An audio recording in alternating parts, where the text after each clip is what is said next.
Hello! So, I am currently on my way to my 16-week appointment with the midwife.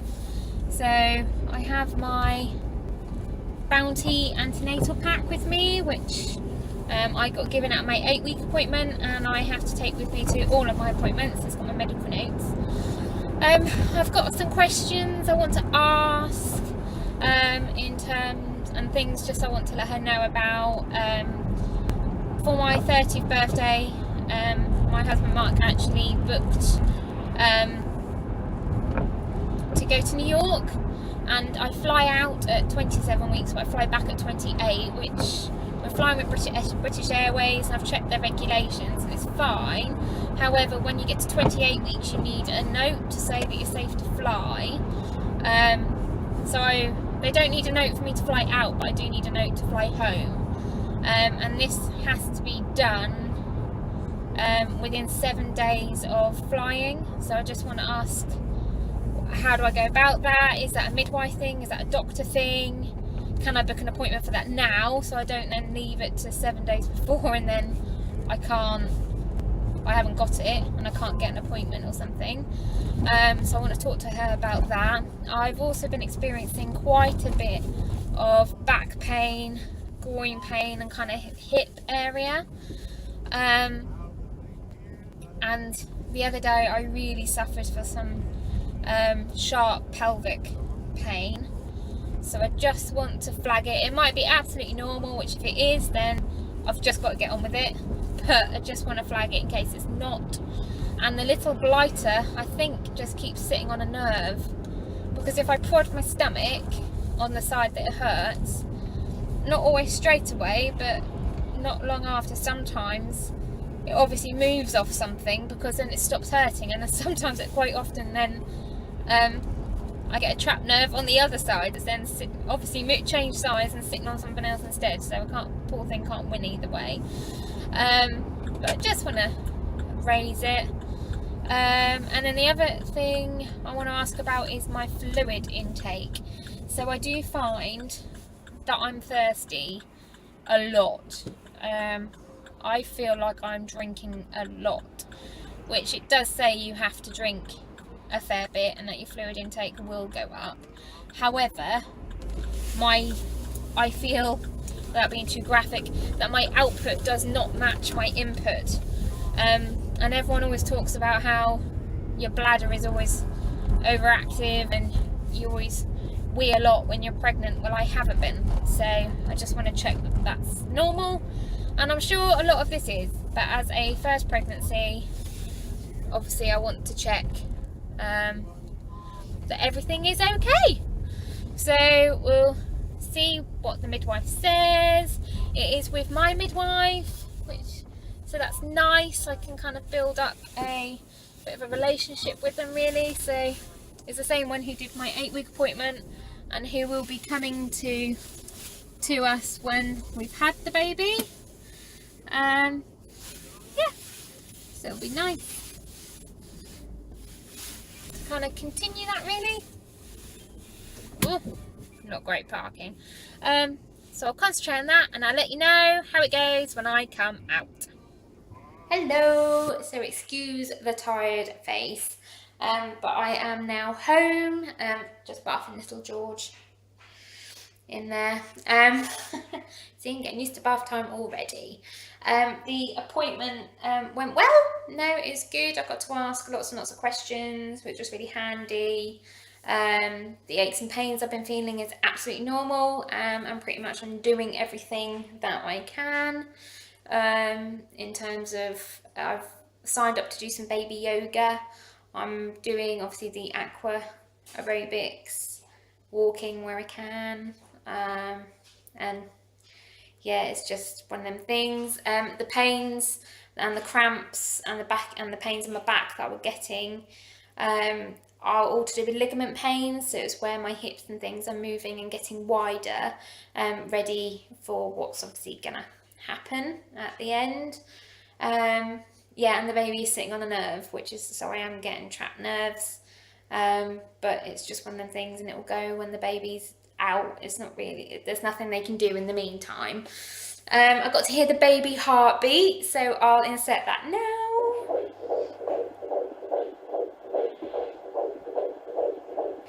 Yeah, so that was really exciting. And she offered that, I didn't even have to ask, she just offered that as a normal thing. So it was beating 145. It's between apparently 120 to 160. And the old midwife's tale says that if it sounds like a galloping horse and it's above 140, then it's a girl. If it sounds like a train and it's under 140, then it's a boy. So from that, I think that's a girl. But then the midwife said that that was a load of tosh. So who knows? We are none the wiser. And it took a little while to find it, because right at the beginning she got it and then the baby moved away again. So even she commented how active the baby was. I'd also said about the things that I've been feeling, and she confirmed, yeah, that is the baby moving. So I can feel the baby move, although everyone kept telling me I couldn't. I can. And it feels just like flutterings, really. It's kind of, some people say it feels like air, like gas in your stomach. No, I don't think so. I guess it's kind of along similar lines, like obviously you feel it inside you, but it does just feel like a flutter. Literally like there's a spider in your stomach that's moving, and I guess essentially that's what it is. So yeah, so that's quite reassuring, that's quite nice. I don't know if you can see it, but Bump is growing quite well now, so it's quite high up, and I'm quite narrow, so everything comes out towards the front, straight out, whereas there's someone else at work who's pregnant, and her bump literally goes low and then kind of stops about there, and then she's flat all the way up to her chest, and it kind of goes from hip to hip, whereas I'm quite narrow here, although it probably doesn't look like it from this angle, but yeah, I've gone quite narrow here, and I always go to a point in the middle. So yeah, so it's growing nicely. She didn't measure me, because she said she didn't really need to at this point. And I raised on my scan, there is a measurement that says 10 centimetres. So I queried, I took that to mean that my baby was 10 centimetres long. And all the baby updates that you get via email and apps and things, that is considerably longer than what they all say. Oh, your baby should be this length now, your baby should be this. So considering that was when I was 12 weeks and 6 days, it was measured then. I got an email today to say that at nearly 17 weeks, the baby should be around 11 centimetres. Well, our baby is about 4 weeks ahead of that. So I was like, does that mean I've got a big baby coming? And she kind of said not to worry. She didn't actually know what the measurement was on the scan, because she said as a midwife, they don't actually often get to see the scans. They send us off to the hospital to get them done. And then they never actually get to see them. So I didn't have mine on me, so she said to bring it with me next time and she'll take a look. But I'll actually see the sonographer, so they're the people who do the scans. I'll actually see a sonographer in between my next visit with her, because we'll have the 20-week scan, and then I won't get to see her again until 25 weeks, so actually until next year, which is frightening, and then I'll be over halfway. So obviously I can ask the sonographer then. Just to clarify, and I do apologise for the belly in the video. They are not stretch marks. That is just where I'm trying to wear normal trousers, but I'm having to keep them undone. Excuse me, because my normal trousers don't fit, and I can't find any work maternity trousers. I can find maternity jeans, but not work trousers. So I'm trying to get by with these, but that's just where I've been trying to keep them zipped up as high as I can, to keep them up, and that's where they've been digging in. So that's all that those red marks were. What else? I need to speak to the doctor about getting the note for flying to New York in January, but she said that shouldn't be a problem. And yeah, I think that's pretty much everything we covered. We also talked about different feeding. Had I thought about how I'd like to feed the baby?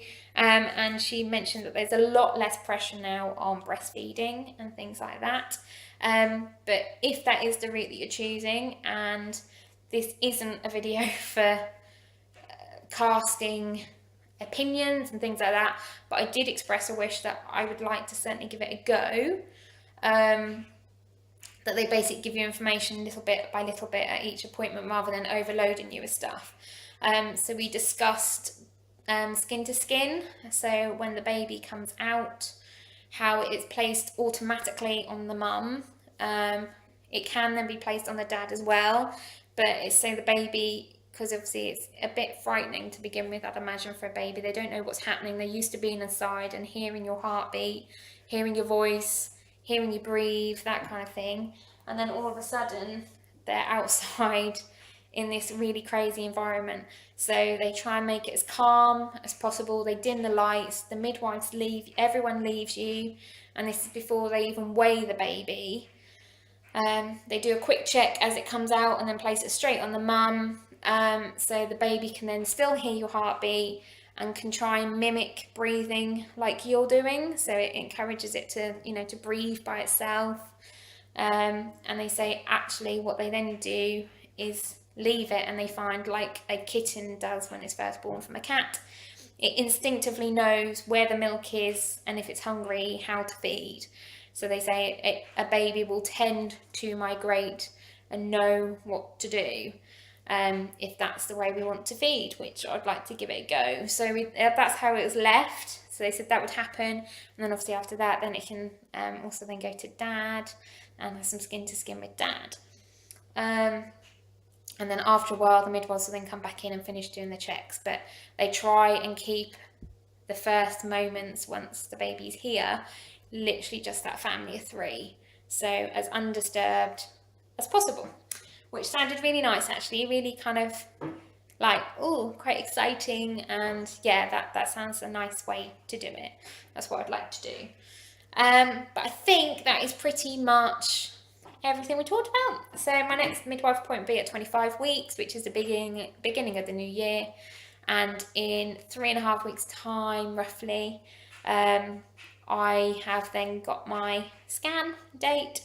So that's the beginning of next month. And that will be my next big update for you guys. But I'm going to sign off here because I've got a tortoise trying to climb out the sink because he had enough of his bath. And yeah, so if you want more kind of pregnancy updates, bit like this from someone who has never done it before. So this is all an experience for me as well. I'm now beginning to feel a lot more excited, actually. It's beginning to feel a lot more real. And we've ordered a cot, and we've ordered some other bits and bobs now. So yeah, it's definitely more real, but I'll do a whole different video on that, on bits and bobs that we've got and what we've been recommended to get and where we got them from and why. But yeah, it's and since I've actually beginning to look pregnant, people are now saying, oh my God, you're pregnant. Oh, no. Which is really nice. And I think then that helps. I don't just look the fat, chubby one anymore, which is, which is good. But I will see you guys next time. Bye.